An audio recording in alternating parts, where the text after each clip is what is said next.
का इस देश की जनता चौकीदार को चुनी थी और चौकीदार तो चौकीदार होता है साहब, उससे प्रधानमंत्री की अपेक्षा नहीं रखनी चाहिए। जो जहां तक मैं समझता हूं, जो प्रधानमंत्री 84 दिन मणिपुर चलता रहा, ठीक है, प्रधानमंत्री जी का मैं बड़ा सम्मान करता हूं। एक अच्छा संदेश प्रधानमंत्री के पक्ष में जाता कि नरेंद्र मोदी जी ने अपनी। दोस्तों, एक फिर से ऐसे वायरल मुद्दे पर आपसे बात कर रहे हैं जो देश को पूरी दुनिया में शर्मसार कर रहा है। वो मुद्दा है मणिपुर। मणिपुर की महिलाओं के साथ इस तरीके से बदतमीजी की जाती है, उन्हें नंगा कर इस तरीके से घुमाया जाता है लोगों के बीच में, जो देश की बदनामी पूरे विश्व में हो रही है। इस तरीके की कोई पहली घटना नहीं है, क्योंकि भारत के अंदर कोई ना कोई घटनाएं होती रहती हैं, बस हरते कोई घटनाएं वायरल हो जाती, कुछ नहीं। पर प्रधानमंत्री जी हमेशा मौन रहते हैं।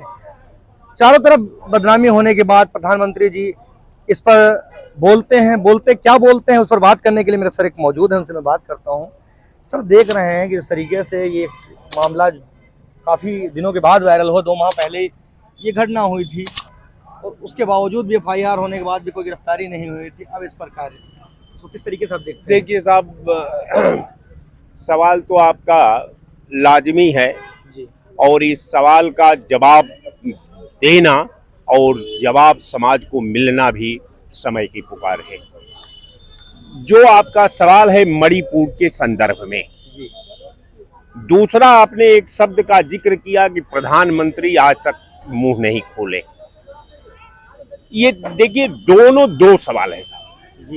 पहला सवाल ये कि मणिपुर, और दूसरा सवाल ये कि इतना लंबा दंगा सुलगता रहा, मणिपुर चलता रहा, सारा प्रशासनिक व्यवस्था बंसी बजाती रही और आज जो है 80-82 दिन हो गए, अभी अब तक दंगा नियंत्रित नहीं हुआ। तो ये कहीं न कहीं एक गंभीर मामला है और गंभीरता के परिप्रेक्ष्य में मैं ये कह लूं कि आपने तो प्रधानमंत्री चुना ही नहीं। जब देश की जनता प्रधानमंत्री का सिलेक्शन नहीं किया तो प्रधानमंत्री से अपेक्षा क्यों रख रही है? ये देश की तो जनता शुद्ध रूप का इस देश की जनता चौकीदार को चुनी थी और चौकीदार तो चौकीदार होता है साहब, उससे प्रधानमंत्री की अपेक्षा नहीं रखनी चाहिए। जो जहां तक मैं समझता हूं, जो प्रधानमंत्री का वक्तव्य है। अब रह गया सवाल कि मणिपुर में तमाम घटनाएं इस तरह आती और जाती है, तमाम लोग अलग अलग अपने विचार देते हैं। अब उस घटना के संदर्भ में मणिपुर में ये सीधे सीधा मामला सरकार और राज्य सरकार के बीच का है कि राज्य सरकार 84 दिन मणिपुर चलता रहा। ठीक है, प्रधानमंत्री जी का मैं बड़ा सम्मान करता हूं, प्रधानमंत्री जी को ये करना चाहिए था, लेकिन प्रधानमंत्री और गृह मंत्री को तत्काल राज्य सरकार को भंग करके एक अच्छा संदेश प्रधानमंत्री के पक्ष में जाता कि नरेंद्र मोदी जी ने अपनी सरकार को भंग करके लॉ एंड ऑर्डर को कायम करके अपना जो है मणिपुर का दंगा का समाप्ति करा दिया, लेकिन ऐसा नहीं हुआ। यहां सीधे सीधा जो मामला है कहीं न कहीं बदले की भावना से प्रेरित है। जो भी हो, जो मंशा हो, जो शासन की कार्यप्रणाली हो, ये सब जो है अमली जामा एक दूसरे से मिला जुला है और मणिपुर की घटना इच्छा शक्ति का मामला है। इच्छा शक्ति जिस दिन प्रशासन में आ जाएगी साहब, यहां सुई खोज लेगी 24 घंटा में, दंगा नहीं खोज पाएगी, मुलजिम नहीं खोज पाएगी। तो ये सीधे सीधा बात है कि अब दंगा क्यों चल रहा है, दंगा किस लिए चल रहा है, दंगा कराने वाले कौन लोग हैं, दंगा को रोकने वाले कौन लोग हैं, ये सब लोगों का मामला है। और सबसे इंपॉर्टेंट मामला ये है कि दंगा नरसंहार आम लोगों का व्यवस्था को क्षतिग्रस्त कर रहा है। उसमें हमारा भी घर जल रहा है, आपका भी घर जल रहा है, इनका भी हत्या हो रही है, उनका भी हत्या हो रही है। इसमें देखिए, कोसने की जरूरत नहीं किसी दल को, इसमें हर दल को अपना अग्रणी भूमिका निभाना चाहिए। जैसे उस घटना के बाद राहुल गांधी ने प्रयास किया था लेकिन राहुल गांधी के पास तो कुछ था नहीं। राहुल गांधी गए, मणिपुर का दौरा किया, उन्होंने जितना उनके पास व्यवस्था थी, जहां तक उनको आपने जाने का इजाजत दी, वहां जाकर के वहां के लोगों की पीड़ा को बांटने का प्रयास किया।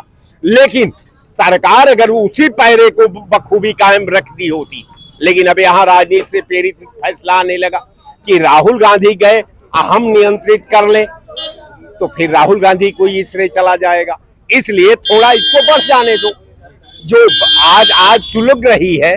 लेकिन एक बात मैं आपके पास सामने कह दे रहा हूं कि अगर आग यूं ही सुलगती रहेगी, अगर आग यूं ही सुलगती रहेगी, न मंजिल रहेगी, न बस्ती रहेगी, न आप मुझसे पूछने वाले रहेंगे, न मैं आपको बताने वाला। जय हिंद। नहीं, दूसरा सवाल ये उठता है, क्या ये जैसे सब पर इल्जाम उठा देते कि जंगल राज है, इसको कौन सा राज में आप कहते, आप तकरीबन कई महीने हम जंगल राज नहीं कहते।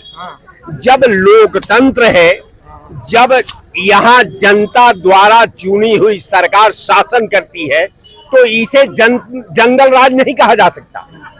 इसे अपने संवैधानिक दायित्वों की उदासीनता कहा जा सकता है। यहाँ सरकार एन केन प्राकेट, अब उसके मंशा में क्या है, उसकी पॉलिसी क्या है, दंगा के संदर्भ में उसकी नियंत्रित करने के लिए भूमिका क्या है, ये सब काबिले गौर मामला है साहब।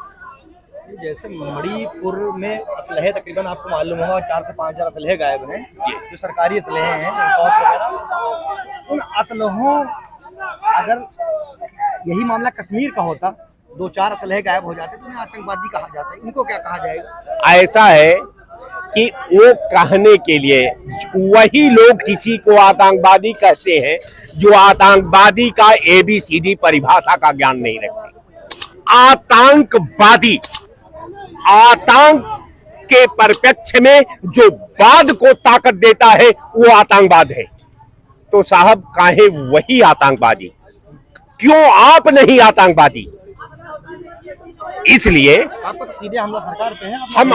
हम किसी व्यक्ति की बात नहीं कर रहे हैं, हम तो उसके परिप्रेक्ष्य में आपको ये बता रहे हैं कि आप ये सीधे सीधा समझ लीजिए कि जो भी व्यवस्था है, जो भी इसके परिप्रेक्ष्य में सरकार की भूमिका है, जो मानवीय दृष्टिकोण से आम जनता का जो उम्मीदें हैं, सरकार किसी मानक पर परिपूर्ण नहीं हुई, सब जगह अलग थलग पड़ी हुई है। और सरकार से मेरा निवेदन है कि सरकार को इसे गंभीरता से लेकर के इसका समापन जल्द से जल्द कराया जाना चाहिए, यही मेरा कहना है। जय हिंद। अच्छा सर, आप चल पड़े अपनी बात पूरी करके। बात यह है कि कानून व्यवस्था पूरी तरीके से चरमरा चुकी है। DGP को कहना पड़ा कि हम बॉक्स जगह जगह पर रखवा रहे हैं, जिसके बाद जो असला है वो वहीं पर डाल दिया के उस पर मुकदमा नहीं लिखा जाएगा। इस पर आपका क्या कहना है? क्या ये है? ऐसा है कि ये DGP जो है, पुलिस को आप एक तरह का ये मान लीजिए कि पुलिस का एक मिशन है केवल अपने कुर्सी के पीछे अपना जीवन यापन करना। संविधान का कोई ऐसा पद नहीं है जिस संविधान के पद का निर्मित करने से पहले जो हमारे थिंकरों ने सोचा था, जो हमारे संविधानविदों ने सोचा था, जो संविधान में जो उनकी भावना और सपना समायोजित था, उसके विपरीत आज हम लोगों का आचरण है। आज सरकार का भी आचरण है, आम जनता का भी आचरण है, प्रशासनिक व्यवस्था का भी आचरण है। ये मामला है, कहीं कुछ नहीं है, कहीं एक दूसरे से तालमेल नहीं रखता। अगर तालमेल आप लोग देख रहे हैं तो आप इस पे कोट करिए, मैं आपका जवाब दे दूं। कोई तालमेल नहीं। तो आप किस नजरिए से देखते हैं? मौन क्यों है? ये दूसरों विपक्ष के ऊपर ये हमेशा हमलावर होते हैं, जब खुद पर पड़ी तो क्यों खामोश इतना है? ऐसा है कि देखिए, प्रधानमंत्री बेटी बचाओ बेटी पढ़ाओ, देखिए साहब, एक बात को आप समझ लीजिए। इस पूरे व्यवस्था का आप इस पूरे व्यवस्था को समझेंगे तो आपको ये लगेगा कि पहले एक शासक वर्ग होता था। काफी हद तक भारत के इतिहास में जो अंग्रेजों ने पॉलिसी बनाई थी, उसमें वो भी अपने महत्वपूर्ण पदों पर चयन करने से पहले तमाम बिंदुओं का एनालिसिस किया करते थे, चाहे वो आईएएस हो, आईपीएस हो, जो भी उनकी व्यवस्था रही। भारत में हम जो एक समान सबको, एक समान जो है हमने सबको जोड़ बनाने का प्रयास किया, ये पंजा बराबर नहीं हो सकता साहब। ये पंजा अगर बराबर हो जाए तो ये सूर्य और धरती एक दूसरे से जुड़ जाएंगे, और सूर्य और धरती अगर तभी जुड़ती है जब प्रलय आता है। तो ये यहां सीधे सीधा